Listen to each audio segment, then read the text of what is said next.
Students, సొంత వ్యాపారం అంటే ఏంటి? ఈ సొంత వ్యాపారంలో ఎటువంటి నష్టాలు లేదా పరిమితులు, డిమెరిట్స్ ఆఫ్ సోల్ ట్రేడర్, సొంత వ్యాపారం పరిమితులు లేదా సొంత వ్యాపారం నష్టాలు. సొంత వ్యాపారం అనగానే ఒకే వ్యక్తి యాజమాన్యం, నిర్వహణ కలిగి ఉండే సంస్థను లేదా వ్యాపారాన్ని సొంత వ్యాపార సంస్థ లేదా సొంత వ్యాపారం అని పిలుస్తాం. ఎవరైతే వ్యాపార బాధ్యతలు నిర్వహిస్తారో, ఎవరైతే వ్యాపార కార్యకలాపాలు నియంత్రిస్తారో, ఎవరైతే వ్యాపారంలో వచ్చే లాభ నష్టాలకు బాధ్యత వహిస్తారో అటువంటి వ్యక్తి నిర్వహించే వ్యాపార సంస్థను సొంత వ్యాపార సంస్థ లేదా అటువంటి వ్యక్తి నిర్వహించే వ్యాపారాన్ని సొంత వ్యాపారం అని పిలుస్తాం. ఈ సొంత వ్యాపారంలో అన్నీ తానై తనకే అన్నీ అనే చందంగా కార్యకలాపాలు నిర్వహించడం జరుగుతుంది. ఎందుకంటే యజమానికి వ్యాపారానికి మధ్యన ఎటువంటి భేదం లేకుండా నిర్వహించబడే వ్యాపారమే సొంత వ్యాపారం. వ్యాపారం అన్నా అతడే, అతడు యజమాని అన్నా వ్యాపారమే. అంటే యజమానిని వ్యాపారాన్ని వేరు చేసి చూడడానికి వీల్లేని వ్యాపారమే సొంత వ్యాపారం. దీన్నే ఏక వ్యక్తి వ్యాపారం లేదా సొంత వ్యాపారం లేదా వ్యక్తిగత వ్యాపారం, ఈ మూడు పేర్లు పిలవచ్చు. సొంత వ్యాపారం అన్నా అదే, వ్యక్తిగత వ్యాపారం అన్నా అదే, ఏక వ్యక్తి వ్యాపారం అని కూడా పిలవచ్చు. ఇటువంటి వ్యాపార సంస్థకు కొన్ని లాభాలు ఉన్నట్లుగానే, కొన్ని నష్టాలు అంటే కొన్ని ప్రయోజనాలు ఉన్నట్లుగానే కొన్ని పరిమితులు కూడా ఉన్నాయి. గత క్లాసులో ప్రయోజనాల గురించి తెలుసుకున్నాం. ఇప్పుడు పరిమితులు లేదా నష్టాల గురించి తెలుసుకుందాం. మనకు బోర్డు మీద చూస్తే ఒక 5 పరిమితులు మనకు కనిపిస్తున్నాయి. మొట్టమొదటిది పరిమిత మూలధనం అనేది సొంత వ్యాపారం యొక్క ప్రధాన లోపం లేదా పరిమితి లేదా నష్టం. అంటే ఒక భాగస్వామ్య వ్యాపార సంస్థ లేకపోతే కంపెనీ వ్యాపారం అయితే అపరిమిత మూలధనాన్ని సమకూర్చుకోవచ్చు. కంపెనీ అయితే షేర్స్ను అమ్మి ప్రజల నుంచి పెద్ద మొత్తంలో మూలధనాన్ని సమకూర్చుకునే అవకాశం ఉంది. భాగస్వామ్య వ్యాపార సంస్థ అయితే 2 లేదా అంతకంటే ఎక్కువ మంది వ్యక్తులు నిర్వహించే వ్యాపారం కనుక ఒకరు సమకూర్చే మూలధనం కంటే ఎక్కువ మంది సమకూర్చే మూలధనం అధికంగా ఉంటుందనేది మనకందరికీ తెలుసు. కాబట్టి సొంత వ్యాపారంలో ఒక లోపం ఏంది లేదా పరిమితి ఏంటంటే వ్యాపార నిర్వహణకు అవసరమైన మూలధనం, పెట్టుబడి అనేది పరిమితంగా లభిస్తుంది. ఎందుకంటే తనకు పరిచయం ఉన్న స్నేహితులు, పరిచయం ఉన్న బంధువులు లేదా బ్యాంకు దగ్గర ఒక వ్యక్తి సేకరించగలిగినంత మూలధనాన్ని మాత్రమే, అంటే పెట్టుబడి వనరులు మాత్రమే సమకూర్చుకోగలుగుతాడు. అంతకంటే ఎక్కువ సమకూర్చుకోలేడు. అంటే ఒక 20 మంది వ్యక్తులు కలిసి ఒక భాగస్వామ్య వ్యాపార సంస్థ నడిపేటప్పుడు ఆ 20 మంది సమకూర్చే పెట్టుబడి వనరులకు తగ్గట్టుగా ఒక వ్యక్తి సమకూర్చుకునేది ఎట్టి పరిస్థితుల్లో కూడా ఉండదు. తర్వాత పబ్లిక్ లిమిటెడ్ కంపెనీ లేదా private limited company, joint stock company వ్యాపారం నిర్వహించే వాళ్ళు ప్రజలకు షేర్స్ను తర్వాత బాండ్లను అమ్మి పెట్టుబడి వనరులను సమకూర్చుకుంటారు. షేర్స్ మీద ప్రతిఫలం లాభం లేదా నష్టం, ఆ కంపెనీ లాభాల్లో ఉంటే లాభాలు పంచిస్తుంది, నష్టాల్లో ఉంటే నష్టాలు పంచుతుంది. బాండ్స్ని అమ్మడం ద్వారా నిధులు సేకరిస్తే ఆ రుణం మీద వడ్డీ చెల్లిస్తుంది. అంటే బాండ్స్ మీద కొనుగోలు చేసిన వారికి వడ్డీ ప్రతిఫలం, షేర్స్ మీద కొనుగోలు చేసిన వారికి లాభం లేదా నష్టం అనేది ప్రతిఫలంగా ఉంటుంది. ఇది కంపెనీ వ్యాపారంలో జరుగుతుంది. దాన్నే జాయింట్ స్టాక్ కంపెనీ అంటాం. అయితే ఇక సొంత వ్యాపారంలో జాయింట్ స్టాక్ కంపెనీ వ్యాపారం లాగా మూలధనాన్ని అపరిమితంగా సమకూర్చుకోలేం.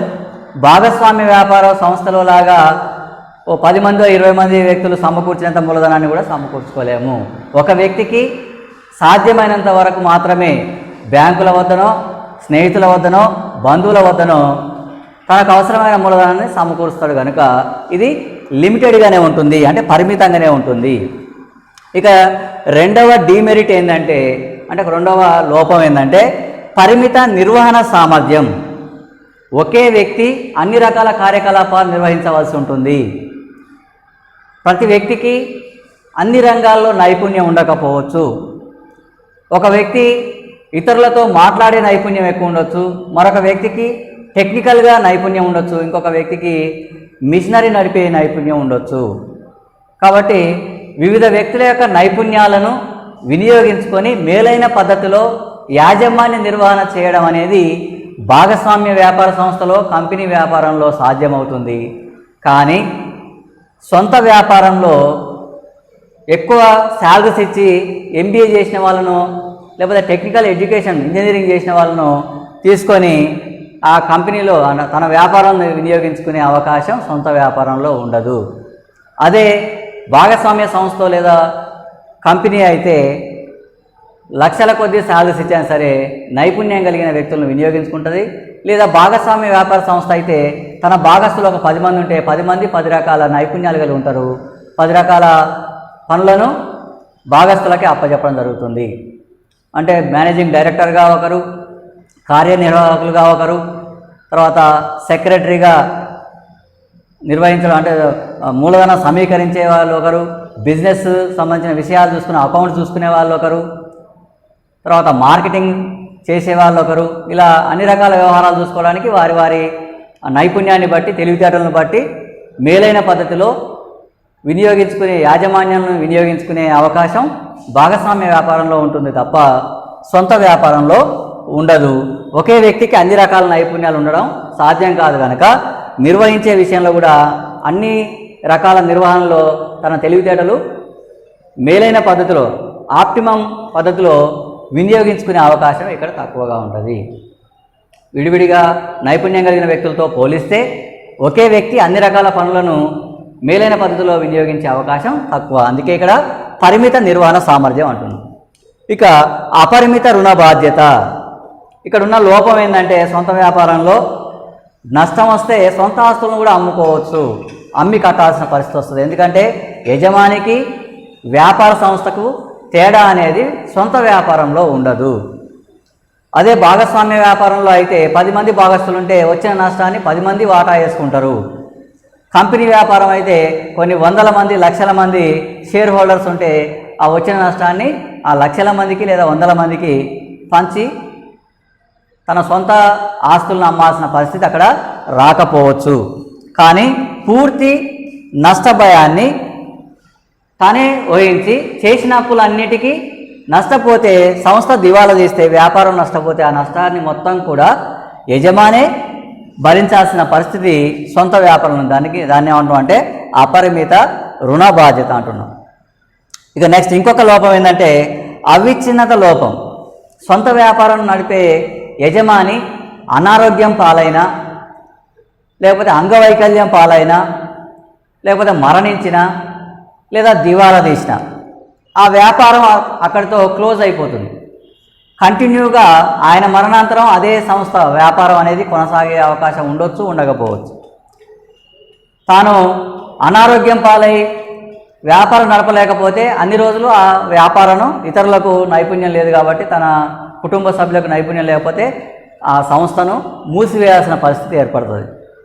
ఒకవేళ తాను దివాలా తీస్తే ఆ వ్యాపార సంస్థను క్లోజ్ చేయాల్సి, అంటే సొంత వ్యాపారం అనేది కంటిన్యూటీ అవిచ్ఛిన్నంగా అనేది ఉండదు. ఆ విచ్ఛిన్నం అనేది జరుగుతుంది, కంటిన్యూటీ అనేది ఉండదు. ఎప్పటికీ వ్యాపార సంస్థ ఇలాగే ఉంటుందనే నమ్మకం ఉండదు. ఎప్పుడు దివాలా తీస్తుందో, ఎప్పుడు యజమాని మరణిస్తాడో, తర్వాత తన కుటుంబ సభ్యులకు ఆ వ్యాపార నిర్వహణలో నైపుణ్యం లేకుంటే అది అంతటితో మూతపడుతుంది. ఫర్ ఎగ్జాంపుల్, ఒక బంగారు ఆభరణాలు చేసే కంసలి ఉంటే ఆయన సొంతంగా ఆభరణాలు తయారు చేసే షాపు నిర్వహిస్తున్నప్పుడు తనకు అనారోగ్యం పాలైనప్పుడు ఆ పని తన కుటుంబ సభ్యులు ఎవరికీ రాకపోతే ఆ షాపు ఆ అనారోగ్యంతో ఉన్నంత కాలం మూసివేయాలి. ఒకవేళ అకారణంగా మరణిస్తే ఇక పర్మనెంట్గా ఆ షాపు మూసేయాల్సిన పరిస్థితి ఏర్పడుతుంది. అంటే కంటిన్యూటీగా షాపు కొనసాగే అవకాశం, సంస్థ కొనసాగే అవకాశం ఎక్కడ తక్కువ ఉంటుందంటే మనకు సొంత వ్యాపారంలో తక్కువగా ఉంటుంది. భాగస్వామ్య వ్యాపారంలో ఏదో ఒక వ్యక్తి చనిపోతే మిగతా వాళ్ళు ఆ వ్యక్తి యొక్క వాటాను ఇతరులకు అమ్మకం చేసి కానీ మిగిలిన వ్యక్తుల చనిపోయిన వ్యక్తి లేదా దివాళా తీసిన వ్యక్తి యొక్క వాటాను కొనుగోలు చేయడం ద్వారా భాగస్వామ్య సంస్థను కంటిన్యూ చేయొచ్చు.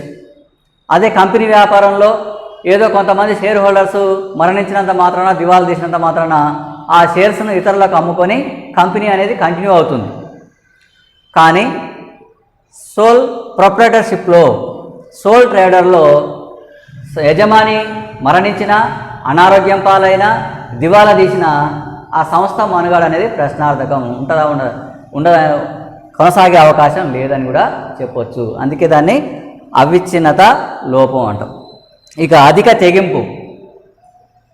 ఈ సొంత వ్యాపారంలో ఏ నిర్ణయం తీసుకున్నా కూడా నష్టం వస్తే మొత్తం తానే భరించాల్సి ఉంటుంది. ఇతరులకు నష్టాలను పంపిణీ చేసే అవకాశం సొంత వ్యాపారంలో లేదు. అదే భాగస్వామ్య వ్యాపారం అయితే 10 మంది భాగస్తులు ఉంటే 10 లక్షల నష్టం వస్తే తలా 1 లక్ష పంచుకొని భారాన్ని, నష్టం యొక్క భారాన్ని తగ్గించుకునే అవకాశం ఉంది. సొంత ఆస్తులు అమ్మాల్సిన పరిస్థితి రాకపోవచ్చు. ఒకవేళ అమ్మవలసి వచ్చినా కూడా కొద్ది మొత్తంలో అమ్మి ఆ భారాన్ని తీసేయచ్చు. కానీ ఇక్కడ సొంత వ్యాపారంలో 10 లక్షల నష్టం వస్తే 10 లక్షలు కూడా తన సొంత ఆస్తులను అమ్మి తానే భరించాల్సిన పరిస్థితి ఉంది. కనుక ఏ నిర్ణయం తీసుకున్నా, ఏ కొత్త కార్యకలాపం చేయాలనుకున్నా ఎక్కువగా ఆలోచించి తెగింపు చేయాల్సిన అవసరం ఉంది. అధికంగా సాహసం చేయాల్సిన అవసరం ఉంది. అందుకే సొంత వ్యాపారంలో కొత్త నిర్ణయాలు చేయడానికి వీళ్ళు ఎక్కువగా భయపడతారు. ఎందుకంటే వచ్చే నష్టం మొత్తం తనకే వస్తుంది కనుక వాళ్ళు కొత్త నిర్ణయాలు తీసుకోవడం, కొత్త వ్యాపారంలో ప్రవేశించడం లాంటి నిర్ణయాలు తీసుకోవడంలో ఎక్కువ అవరోధాలు ఉంటాయి. అదే భాగస్వామ్య సంస్థలో ఏదైనా కొత్త నిర్ణయం తీసుకుంటే ఒకవేళ నష్టం వస్తే నష్టం అనేది అందరికీ కొంత పంచబడుతుంది కనుక ఆ భయం అనేది వాళ్ళకు తక్కువ ఉంటుంది. అంటే తక్కువ తెగింపు అనేది మనకు కంపెనీ వ్యాపారంలో కానీ భాగస్వామ్య వ్యాపారంలో ఉంటుంది. అధిక తెగింపు అనేది మనకు సొంత వ్యాపారంలో కనిపిస్తుంది. ఇక్కడ ఒకసారి మళ్ళీ చూస్తే సొంత వ్యాపారం యొక్క లోపాలు లేదా పరిమితులు లేదా నష్టాలు, ఈ మూడిట్లో ఏదైనా ఒకటే. ఇంగ్లీష్లో ఒకటే డిమెరిట్స్ అని అంటారు, కానీ తెలుగులో మాత్రం పరిమితులైనా అనవచ్చు, లోపాలైనా అనవచ్చు, నష్టాలైనా అనవచ్చు. సొంత వ్యాపారం యొక్క పరిమితుల్లో లేదా నష్టాల లోపాల్లో మొదటిది పరిమిత మూలధనం. అంటే ఒక 10 మంది సమకూర్చినంత మూలధనం ఒకరు సమకూర్చలేరు. పరిమిత నిర్వహణ సామర్థ్యం. ఓ 5-6, 10 మంది భాగస్తులు కలిసి నడిపే వ్యాపారం నిర్వహించేంత సమర్థవంతంగా ఒకే వ్యక్తి అన్ని రకాల నైపుణ్యాలు కలిగి ఉన్నాడు కనుక నిర్వహణ అనేది పరిమితంగా ఉంటుంది. గొర్రెతోక బెత్తెడే అంటాం. గొర్రెతోక బెత్తెడులాగా అన్ని రకాల నిర్వహణ నైపుణ్యాలు యజమానికి ఉండకపోవచ్చు.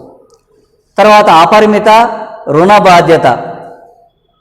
అపరిమిత రుణ బాధ్యత అంటే చేసిన అప్పులను తీర్చే బాధ్యత తనకే ఉంటుంది. యజమానికి సంస్థకు తేడా లేదు కనుక సొంత ఆస్తులను అమ్మి తీర్చాల్సిన పరిస్థితి ఉంటుంది. అంటే ఇక్కడ గొర్రె తోక బెత్తెడే అన్న చందంగా పరిమిత నిర్వహణ సామర్థ్యం ఉంటుంది, అపరిమిత రుణ బాధ్యత ఉంటుంది. నిర్వహణ సామర్థ్యాలు ఏమో తక్కువ ఉంటాయి, రుణ బాధ్యత ఏమో ఎక్కువ ఉంటుంది. ఇక అవిచ్ఛిన్నత లోపం.